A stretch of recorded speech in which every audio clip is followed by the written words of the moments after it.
خدا کے ساتھ ساتھ چلتا تھا، اور جس طرح وہ خدا کے ساتھ ساتھ چلتا تھا اسی طرح اس کے بیٹے بھی باپ کے ساتھ ساتھ تھے، اور وہ بھی خدا کے ساتھ وفادار تھے۔ بائبل فرماتی ہے اور اس سے 3 بیٹے سم، حام اور یافت پیدا ہوئے، پر زمین خدا کے آگے ناراض ہو گئی۔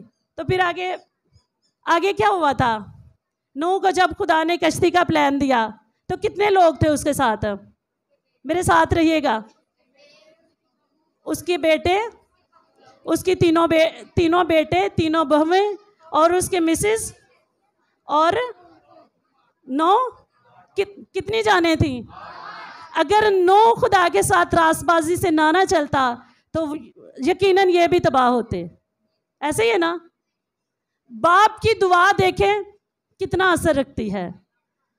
ہم کہتے ہیں نا ماں کے پاؤں میں جنت ہے، ماں کے پاؤں کے تلوے میں جنت ہے، تو مت بھولے یہ جو یہاں پر فادرز بیٹھے ہوئے ہیں نا، شکر ہے ان میں کوئی ان میرڈ نہیں ہے، سارے فادر ہیں۔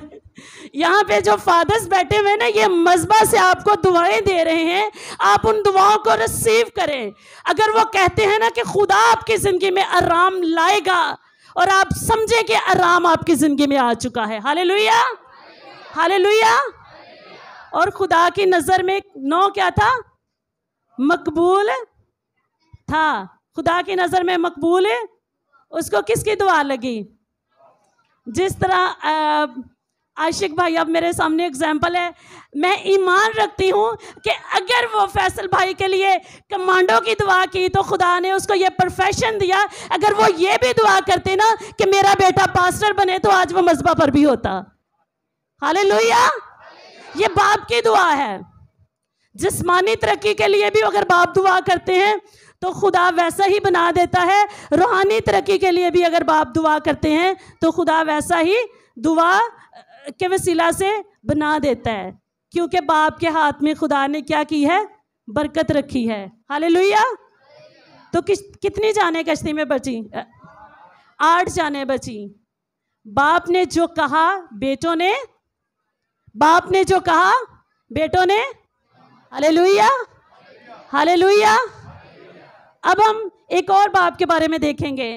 نکالیے گا میرے ساتھ پہلا سلاطین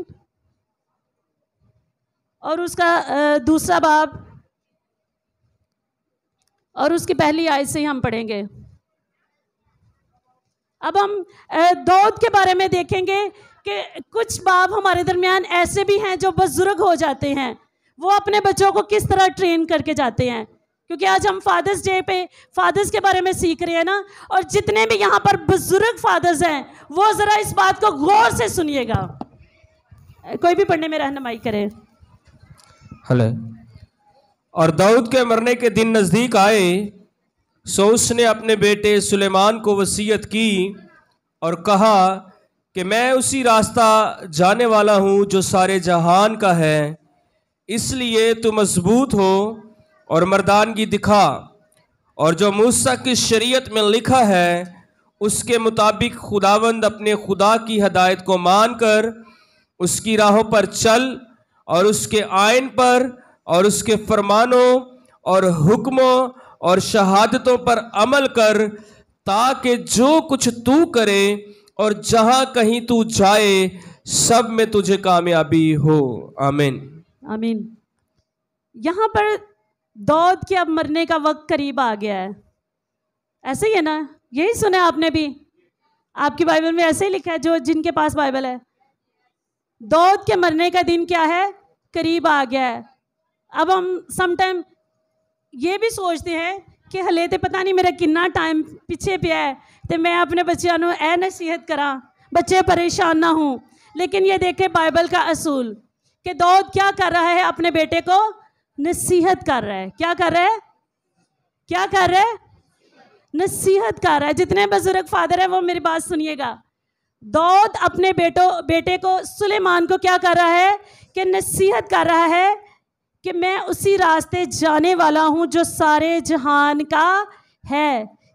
دیکھیں کلام میں لکھا ہے کہ لڑکے کی اس راہ پر تربیت کر کے وہ بوڑھا ہو کر بھی اس راہ سے نہ مڑے۔ تو ہمارا فرض ہے نا، اگر ہم باپ کی جگہ ہیں تو ہمارا فرض ہے کہ ہم اپنے بچوں کی ٹریننگ ایسی کریں۔ ایسے ہی ہے۔ اور اس لیے تم مضبوط ہو اور مردانگی دکھا. کیا کر؟ Be strong. کیا کرو؟ مضبوط ہو جا. یاد ہے داؤد کے سامنے جاتی جولیت بھی کھڑا ہوا تھا تو اس نے اس کو بھی کیا کیا تھا؟ ہرا دیا تھا. اور داؤد نے یاد رکھیں جنگیں لڑی تھی لیکن سلیمان نے کیا کیا تھا؟ داؤد نے تو جنگیں لڑی تھی اور سلیمان نے کیا کیا تھا؟ سلیمان نے شادیاں کی تھی. فرق یہ تھا کہ داؤد نے اس کو جاتے جاتے کیا کی؟ نصیحت کی کہ تو کیا کر، مضبوط ہونا ہے. تو نے نور بن کر کیا کرنا ہے؟ چمکنا ہے. آج جتنے بھی حیات فادر ہیں، بزرگی کے ایام میں ہیں، جن کے بال سفید ہو چکے ہیں، وہ اپنے بڑھاپے میں اپنے نوجوان اولاد کو نصیحت کر سکتے ہیں. لیکن اولاد جو ہے وہ اس بات کو ایکسیپٹ کرے کہ جو مجھے نصیحت کی گئی ہے وہ میں اس کو کیا کروں؟ قبول کروں. آپ کو پتہ ہے سلیمان نے اگر اس نصیحت کو قبول کیا تو نہ اس کو حکمت کی کمی رہی، نہ اس کے پاس دولت کی کمی رہی. اور اگر آپ امیر ہونا چاہتے ہیں، حکمت کو حاصل کرنا چاہتے ہیں، تو آپ اپنی باپ کی نصیحت کو فالو کیجئے گا. ہاللیلویا، ہاللیلویا. لمک کی دعا سے نوح مقبول ٹھہرا کلام مقدس کی مطابق، اور داؤد کی وصیت سے سلیمان کو خدا نے عزت بخشی. اور بہت سے ایسے باپ ہیں انفارچونیٹلی وہ اپنے بچوں کو نصیحت ہی نہیں کرتے. ایسے ہی ہے نا؟ نہ تو وہ خود چرچ آتے ہیں، نہ وہ اپنے بچوں کو ترجیح دیتے ہیں کہ وہ چرچ آئیں. کام کام اور کام. ان کو کما کے کھلانا ہی ہماری ذمہ داری نہیں. ہو سکتا ہے وہ آپ کی خون پسینے کی کمائی وہ شراب نوشی پر لگا دیں. ہو سکتا ہے وہ آپ کے خون پسینے کی کمائی وہ زیان کاری میں لگا دیں. ہو سکتا ہے آپ نے ان کے لیے بڑی محنت اور تشدد سے پیسہ کمایا ہو اور وہ جوئے بازی میں لگا دیں. آپ ان کی زندگی میں ایسی وصیت اور نصیحت کر جائیں کہ آپ کے بیٹے آپ کو نور کی طرح چمکتے نظر آئے. تو حاصل کلام یہ ہے کہ فادرز میں کمی نہیں. فادرز ہاں کیسے بھی کیوں نہ ہوں، وہ آپ کے لیے محنت بھی کرتے ہیں، مشقت بھی کرتے ہیں، وہ آپ کو نصیحت بھی کرتے ہیں، وہ تربیت بھی کرتے ہیں. اگر آپ کامیاب نہیں ہو رہے تو آپ اپنی زندگیوں سے گیپ کو ڈھونڈیں اور خدا سے کہیں. آج جتنے بھی یہاں پر پیرنٹس ہیں، جتنے بھی یہاں پر اولاد ہے، وہ سبھی جو ہے میں چاہوں گی کہ گھٹنوں کے بل ہوں اور ہم سبھی اس گیپ کو ختم کرنے کے لیے، جہاں پر گھروں میں پرابلمز ہیں ان کو ختم کرنے کے لیے ہم مختصر سی دعا کریں.